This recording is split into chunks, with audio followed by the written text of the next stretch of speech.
Il était environ milieu d'après-midi lorsque les flammes ont commencé à ravager une habitation du quartier Bakossi. Selon les premières informations recueillies sur place, le feu se serait déclaré à la suite d'une fuite de gaz aggravée par un problème électrique. À quelques minutes, l'incendie a gagné en intensité, piégeant l'enfant à l'intérieur de la maison. Alertés par une épaisse fumée et des appels au secours, des voisins ont immédiatement accouru. Armés de seaux d'eau et de moyens de fortune, ils ont tenté de circonscrire les flammes et de pénétrer dans la maison pour sauver le nourrisson. Malgré leur courage et leur mobilisation rapide, leurs efforts se sont révélés vains face à la violence du feu. Quand je suis arrivé, le feu était dans la chambre de dehors.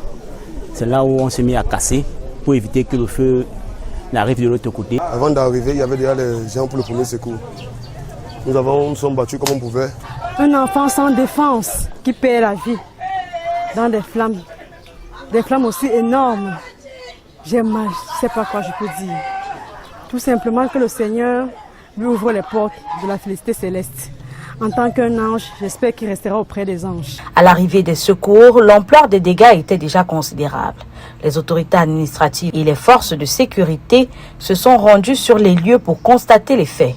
Une enquête a été ouverte afin d'établir les causes exactes de l'incendie et situer les responsabilités éventuelles. Ce drame plonge une famille dans une douleur indescriptible et suscite une vive émotion au sein de la communauté de Loum. Il rappelle une fois de plus l'importance de la vigilance en matière de sécurité domestique, notamment concernant les installations électriques et les équipements à gaz, afin d'éviter que de telles tragédies ne se reproduisent.